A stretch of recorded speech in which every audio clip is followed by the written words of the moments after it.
Hello my dear friends, today recipe என்னன்னு பார்க்கலாமா? வாழைக்காய் பஜ்ஜி. சோடா உப்பு, பேக்கிங் பவுடர் எதுவுமே போடாமல் என்னோடய ஸ்டைலில் எப்படி பண்ணலான்னு பார்ப்போம் வாங்க. அதுக்கு கடலை மாவு எடுத்துக்கோங்க. ஒரு வாழைக்காய், அதனால் கொஞ்சமாக கடலை மாவு எடுத்துருக்கேன். ஒரு வாழைக்காவை தோலை நீக்கிட்டு நல்லா நைஸாக வெட்டிக்கோங்க. வத்தல் பொடி, தேவையான அளவு உப்பு, பெருங்காயப்பொடி, வெள்ளைப்பூடு, நல்ல மிளகு. இந்த வெள்ளைப்பூடையும் நல்ல மிளகை நல்லா தட்டிட்டு இந்த இது கூட சேர்த்துட்டு நம்ம பஜ்ஜி மாவு பதத்துக்கு அதை கலக்கி எடுத்துக்கோங்க. அது கூட ஒரு கரண்டி தோசை மாவு, அதாவது உடனே அரைச்ச மாவு சேர்க்காதீங்க, புளிச்ச தோசை மாவு சேர்த்துக்கோங்க. நம்ம சோடா உப்பு ஆட் பண்ணலை, பேக்கிங் பவுடர் ஆட் பண்ணல. அதுக்கு பதிலாக நம்ம ஆட் பண்ணக்கூடியது என்னென்னா பழைய புளிச்ச தோசை மாவு.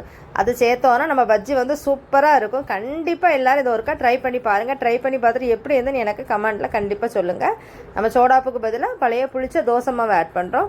ஆட் பண்ணிவிட்டு இந்த நல்ல மிளகுமே நம்ம பஜ்ஜிக்கு எதுக்கு எல்லோரும் ஆட் பண்ண மாட்டாங்க. பட் நம்ம சாப்பிடும்போது அந்த நல்ல மிளகு செவப்படும் போது நல்லா இருக்கும் பஜ்ஜி சாப்பிடும்போது. வெள்ளைப்பூடும் காயப்பொடியும் சேர்க்குறது நமக்கு வாழைக்காய் கேஸ், அதனால் அதை ஆட் பண்ணுறோம். ஒருக்கா இந்த மாதிரி ட்ரை பண்ணி பாருங்கள்.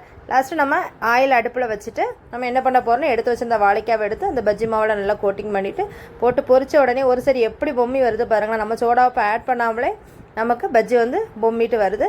கண்டிப்பாக எல்லோரும் இதை ட்ரை பண்ணி பாருங்கள். இந்த வீடியோ பிடிச்சிருந்ததுன்னா லைக் பண்ணுங்கள், ஷேர் பண்ணுங்கள், மறக்காமல் சப்ஸ்கிரைப் பண்ணுங்கள் ஃப்ரெண்ட்ஸ்.